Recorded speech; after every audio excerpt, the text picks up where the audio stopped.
Hey everyone, welcome to another video. Today's video is highly requested. I'm going to be showing you how to make your own kombucha. So kombucha is basically a fermented beverage of tea and sugar, and it's really popular among the health community because it's full of good gut bacteria and probiotics. So this is what a basic home setup of kombucha looks like.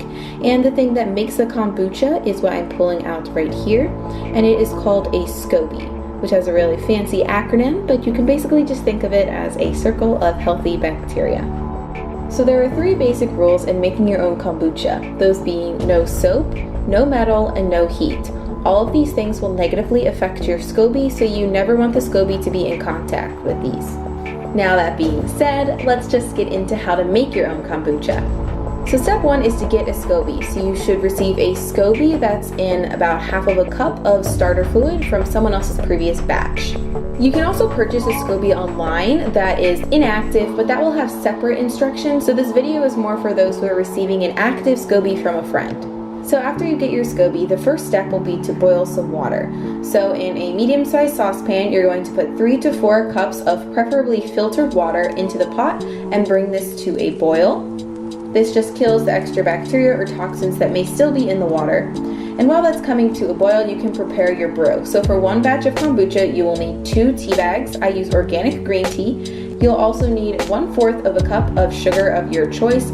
I use organic cane sugar. This is the container that I use. It's certified vegan, which is really important to me as a vegan because other conventional sugars are often filtered through bone char, which is pretty gross. So once the water has reached a boil, just take it off the heat and pour it into the bowl where you have set up your first brew. And when you pour the water in, it should pretty much melt all of the sugar, but give it a little stir just in case to get any leftover crystals. And then you want the tea to cool completely and brew for at least 5 to 7 minutes. You can take it out after around 7 minutes, but I just keep the tea bags in the whole time, and I haven't really noticed a difference in taste with my kombucha. So once your tea has cooled, you're going to assemble the first ferment. So just remove your tea bags, squeeze out any of the remaining liquid, and just get rid of them how you please. So to assemble your first brew, you're going to need a glass mason jar that holds about 4 cups of liquid, and all you're going to do is pour the SCOBY and the starter liquid into the jar, and then pour the cooled sugary tea water into the jar as well. And the sugary tea is a food for the SCOBY, so the SCOBY will eat the sugar in the tea water, and that will cause the liquid to ferment. So all you have to do is cover it with a little piece of cloth or a paper towel and a rubber band or hair tie to keep it secure.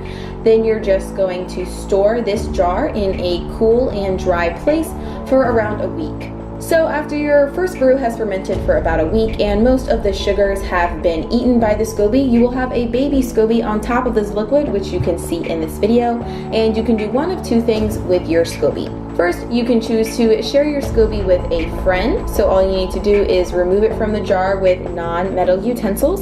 The SCOBY will need half of a cup of brewed liquid, but before I put this liquid into the jar, I always prefer to strain my first brew just to get some little baby SCOBY strands out of the liquid and to make it smoother.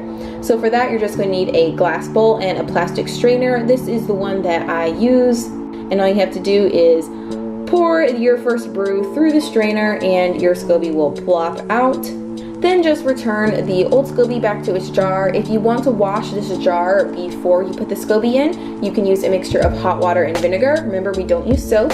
And afterwards, you're just going to distribute half of a cup of this liquid from the first batch into each SCOBY so that these SCOBYs can create future batches of kombucha. If you don't want to give your SCOBY away, you can also start a second batch of kombucha so you can have more in the fridge at one time. Then after that's done, you'll be left with some remaining liquid, which we're going to be moving on with to create our second ferment.